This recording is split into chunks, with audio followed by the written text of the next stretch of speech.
Well, big news, even though we're in the cavalcade.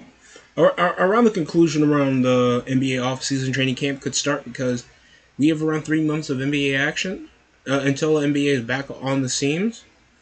Damian Lillard, as everybody was reporting, is back with the Portland Trail Blazers after 2 seasons of unsuccessful first round exits from the Milwaukee Bucks against the same team. Huh. Now it's Miles Turner, the new starting center. Damian Lillard is off for a 3-year, $42 million deal. After Anthony Simons got traded to the Boston Celtics.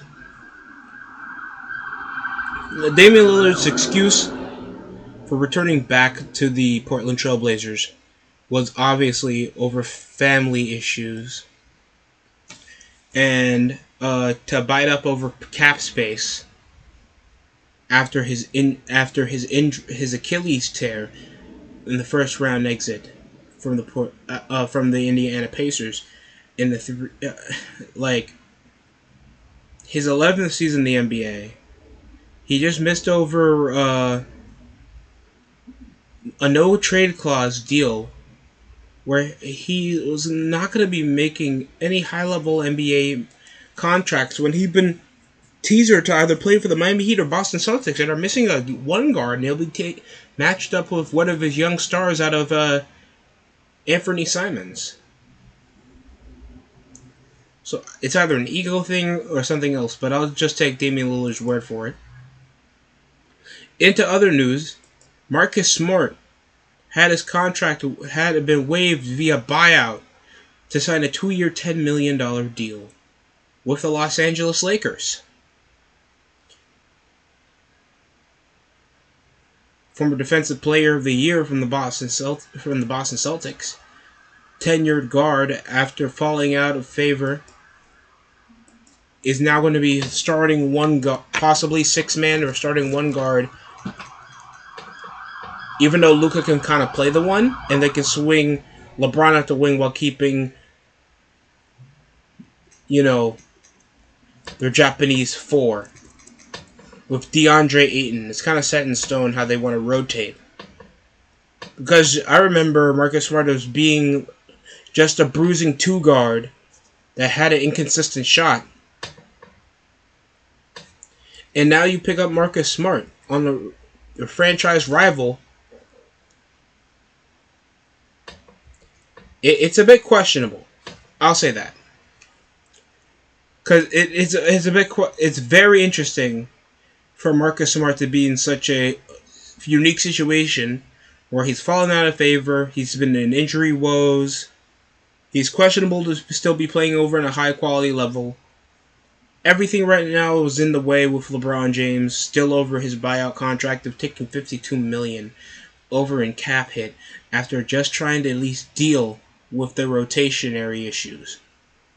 After it looks like they've fallen out of favor after getting Luke Rivera and then picking up 2-year, $16 million over DeAndre Ayton. Team-friendly deals over an extensive contract with LeBron possibly going for a smaller team, or he might retire.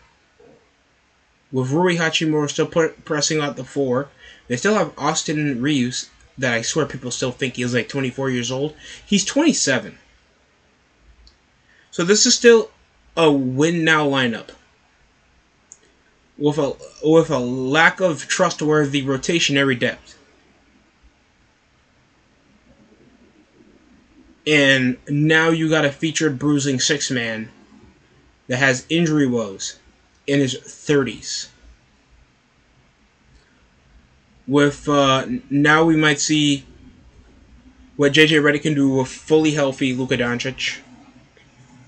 Jared Vanderbilt got to fall back over in the rotation after his season-long injuries. Gabe Vincent keeping over $11 million is still going to be a decent deal. Luke Rivera has shown to be a decent spot-up down the wing perimeter threat to help with Dalton Connect development. So it's obviously depth that the Lakers have in mind over this offseason. Then they go for slam dunk signings to just see what they could do. but I still don't feel like they have the necessary pieces to contend. I would have been back to the Blazers for Damian Lillard over a torn Achilles, and I guess Dame didn't want to get scapegoated with a team that's actually confident enough to at least know that they'll get ticket sales with Damian Lillard returning. Then him push over to unrealistic expectations to still push over a contendership, and he's still like, what, 36 years old at the guard position? Still pushing over all-star numbers? But can't really attract that much of contention with his injuries? Over a torn Achilles, I'm shocked Dame got the amount of money they need knowing Lillard is like a Portland legend. And I don't know how that's going to rotate with veteran Drew Holiday. That's still pushing 32 million while he's edging at 35 years old. I feel like he should have been a way better deal. I understand that was push over cap space, so it might be a deadline deal that they might do later on for Drew Holiday to still be a caliber contender. And you still got some decent players like Shaedon Sharpe, Scoot Henderson that's still raw. Deni Avdija seemed to have some upside with Robert Williams, but this is a fringe 30-something win team. The best you can have is just a reunion piece with some highlight reels with Dame still pushing up for game winners. That's my 2 cents on it. How do you guys feel about Damian Lillard returning back to the Portland Trail Blazers? Tell me on the comment section below. I'm going to take my Tylenol. That's it for me.